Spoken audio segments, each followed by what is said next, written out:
Comment ne plus jamais être déprimé? Salut mes amis des Champis. Aujourd'hui, je vous propose une vidéo un peu particulière dans la mesure où je vais parler de moi, si vous me le permettez, et je vais vous expliquer tout de suite pourquoi. Hier soir, j'étais au téléphone avec un client qui souhaitait acheter le café des guerriers et on est resté presque 1 heure au téléphone ensemble à échanger de différents sujets. Et à un moment donné, il me dit qu'il souhaite être moins déprimé, qu'il a peur d'être au bord du burn-out et moi, je lui demande comment je pourrais faire pour l'aider. Eh bien, il me dit que ce serait intéressant si je pouvais parler un petit peu de mon parcours avec la dépression, comment j'ai créé le Café des Guerriers et comment j'ai réussi à surmonter mon burn-out. Du coup, ce matin, j'ai écrit une réponse à ce client d'environ 8 pages dans laquelle je reviens un petit peu sur mon parcours. Je parle des pièges que j'ai évités pour surmonter la dépression et je partage 8 principes ou pratiques qui permettent de surmonter la dépression, des pratiques que je fais régulièrement. Du coup, cette vidéo, elle est pour vous si vous vous sentez déprimé, fatigué, que vous avez le moral dans vos chaussettes. Elle n'est pas pour vous si vous êtes sujet à une dépression grave ou clinique. À ce moment-là, je vous inviterai à consulter un psychiatre ou un professionnel de santé.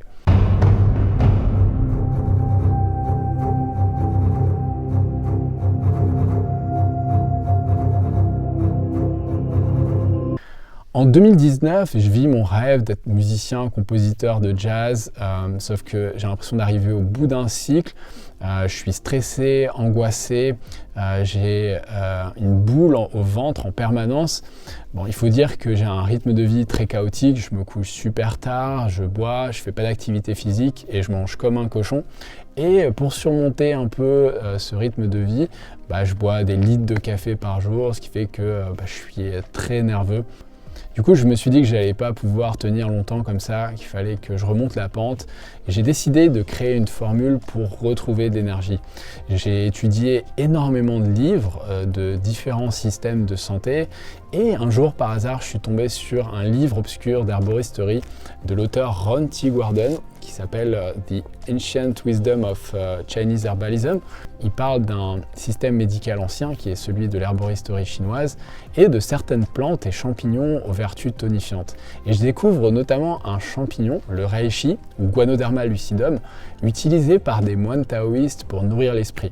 Et je suis fasciné par cette découverte. Je poursuis mes recherches sur internet et je tombe sur une thèse de pharmacie du docteur Marie Rampin qui s'appelle les champignons médicinaux appliqués à la nutrition, que je trouve absolument fascinante, qui parle justement des propriétés de ce champignon, qui est un champignon adaptogène qui améliore la résistance au stress, à la fatigue. Je décide d'appeler ce docteur, on se rencontre pas très loin de chez moi, on échange sur ce projet et on décide de créer le Café des Guerriers, un café enrichi en champignons médicinaux, reconnu pour leurs bienfaits sur la santé et les performances.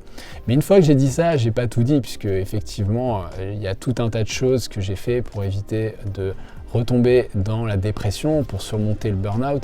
Et il y a 3 pièges que j'aimerais partager avec vous à éviter absolument. Le premier piège, c'est celui du confort. Malheureusement, aujourd'hui, on vit dans une société qui vous met tout à disposition, sauf que rester allongé sur votre canapé à regarder Netflix et manger des chips, ça ne va pas vous aider à aller mieux dans votre tête. Et ça, c'est certainement le plus gros piège à éviter. C'est la vie sédentaire, c'est rester chez vous à rien faire. Et peut-être que vous vous dites que faire du sport c'est compliqué, ça va vous fatiguer, ou aller rencontrer des gens c'est aussi compliqué, c'est source de stress, etc. Mais c'est absolument un piège puisque ça vous renferme sur vous et c'est très mauvais pour votre équilibre psychique. Le deuxième piège à éviter, c'est celui du divertissement. Le divertissement, c'est certainement une source de désordre importante pour votre équilibre psychique. On est abreuvé en permanence par des stimuli, que ce soit les smartphones, les réseaux sociaux, la publicité. Et effectivement, pour surmonter la dépression, c'est important de privilégier des moments pour vous retrouver, couper justement de ces sources de distraction, de divertissement. Et ça peut passer par aller dans la nature, faire de la méditation, mais je reviendrai là-dessus plus tard dans cette vidéo. Le troisième piège à éviter, c'est celui de la caféine. Essayez de compenser tous vos déséquilibres physiologiques ou psychiques par la consommation excessive de café. C'est une grave erreur puisque ça peut conduire à un certain nombre d'effets indésirables que vous connaissez certainement, qui sont le stress, nervosité, agitation, insomnie. C'est pour ça que j'ai inventé cette alternative saine au café qui est le café des guerriers, enrichi en champignons médicinaux qui ont justement des vertus tonifiantes et qui allègent tous ces effets indésirables de la caféine. Mais maintenant, je vais passer avec les 8 principes ou pratiques qui m'ont permis de sortir de la dépression. Le premier principe, c'est celui du mouvement. Comme dit Léonard de Vinci, le mouvement, c'est la vie. Commencez votre journée par une activité physique, c'est essentiel pour vous sentir bien dans votre corps et dans votre tête.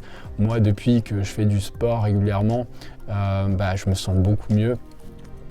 C'est une pratique qui libère des hormones qui sont associées au bien-être comme la sérotonine, la dopamine et des endorphines. Longtemps, moi j'ai fait du footing le matin, mais je suis passé à la musculation. J'ai 3 séances par semaine et je vous assure que ma vie a radicalement changé depuis que je fais cette pratique. La deuxième pratique, c'est celle de la méditation. Moi je médite depuis 2016 régulièrement. Alors la méditation, souvent c'est présenté comme une pratique de gestion du stress, de gestion des émotions, ou une pratique pour être plus performant, intelligent, sauf que dans ma conception, c'est rien de tout ça. C'est une pratique, comme dit Fabrice Midal, pour se foutre la paix. Et c'est un moyen de se reconnecter avec des ressources en vous qui sont très profondes et qui peuvent vous aider à transformer radicalement votre vie. Troisième pratique, c'est la douche froide. Alors la douche froide, ça peut faire peur ici en Occident, pourtant c'est une pratique qui s'utilise notamment en Chine depuis des temps très anciens, qui permet de revigorer l'organisme et stimuler l'immunité. Aujourd'hui, de nombreuses études scientifiques ont été faites sur cette pratique qui montrent qu'effectivement ça tonifie l'organisme, ça active la circulation sanguine, ça améliore l'humeur et ça stimule l'immunité. Moi je vous encourage à essayer, je prends des douches froides moi maintenant assez régulièrement et je vous assure que quand j'en prends le matin, je me sens beaucoup mieux dans la journée. Quatrième principe, que l'aliment soit ton médicament, c'est le principe d'Hippocrate. C'est ce que disent tous les plus grands médecins. C'est aussi ce que dit le grand médecin chinois Sima Qian qui disait que si une personne est en mauvaise santé, la première chose à corriger, c'est son alimentation. Si vous avez des déséquilibres psychiques, évitez tout ce qui est consommation de produits industriels transformés pour privilégier une consommation qui est équilibrée, variée et vivante. Cinquième principe, se lever au chant du coq, et je m'explique tout de suite sur cette expression. Certaines personnes vont dire que chacun a son rythme biologique, et certaines personnes ne sont pas faites pour se lever tôt, et j'en conviens. Je pense que c'est quelque chose qui ne convient peut-être pas à tout le monde, mais en tout cas, moi ça m'a énormément aidé depuis que je me lève plus tôt. Ça m'oblige aussi à me coucher plus tôt, ce qui améliore la qualité de mon sommeil. Et si vous avez justement des symptômes de dépression, que vous avez un équilibre psychique fragile, eh bien je vous assure que la qualité de votre sommeil est indispensable pour vous sentir bien. Et se lever plus tôt, c'est aussi le moyen de prendre un temps pour vous, pour faire des choses qui sont importantes pour vous. Ça peut être la musique, c'est mon cas, ça peut être lire un livre, ça peut être méditer ou faire une activité physique. Et une fois que vous avez pris du temps pour vous, vous vous sentez beaucoup mieux pour faire les tâches peut-être un peu plus chiantes de la journée. Sixième principe, écoutez le chant des oiseaux. Et je m'explique tout de suite sur cette expression. Ce que j'entends par là, en fait, c'est vous reconnecter avec la nature. Un des grands problèmes de notre époque, c'est cette déconnexion avec l'environnement qui cause énormément de désordre psychique. Se reconnecter avec la nature, ça peut être tout simplement aller vous promener dans un bois, aller vous promener au bois de Vincennes, dans la forêt de Fontainebleau, ou aller faire une randonnée en montagne. Ça va vous apporter énormément de bien-être. C'est une pratique notamment qui est réalisée au Japon. C'est la pratique des bains de forêt qui est recommandée pour les personnes qui souffrent justement de dépression, et on a observé que ça avait des résultats extraordinaires sur ces personnes. Ça permet aussi de couper avec tous les objets connectés, avec votre iPhone, votre ordinateur, la sollicitation des réseaux sociaux. Et c'est excellent pour le psychisme. Septième principe, c'est le combat. Avoir un grand projet, une grande mission, ça va vous donner beaucoup d'énergie. Ça va ouvrir des perspectives dans votre vie. Avoir quelque chose d'inspirant dans votre vie, que ce soit supporter votre famille, monter une entreprise, écrire un livre, enregistrer un disque, c'est quelque chose qui va vous donner envie de vous engager dans le monde. Pour ma part, voilà, moi mon projet c'est de créer un grand mouvement d'éveil autour des champignons pour donner envie aux gens de se transformer. Vite connecter avec la tribu. Ici je m'explique, il s'agit de ne pas renoncer aux liens sociaux. Quand on est dépressif, on a peut-être un peu tendance à s'isoler, et c'est mon cas. Des études ont montré que le secret des centenaires d'Okinawa, donc cette île au Japon dans laquelle les gens vivent très longtemps, c'est qu'ils ont des liens sociaux qui sont très forts. Je vous encourage à avoir une vie associative, à avoir régulièrement des amis, à vous engager dans différentes activités pour surtout ne pas être isolé puisque c'est absolument délétère pour le psychisme. Enfin, j'aimerais finir cette vidéo par un secret qui est celui de cultiver la fleur et je m'explique tout de suite sur cette formule un peu mystique. Il y a 2 ans, j'ai réalisé un stage de méditation dans le Jura il ne se passait pas grand-chose. On passait les journées assis sur des coussins à méditer, on recevait quelques enseignements et puis le soir, on se retrouvait ensemble pour manger, souvent silencieusement. Mais au fil des jours, je sentais un sentiment de gratitude monter, une forme de gratitude pour ce qui était donné.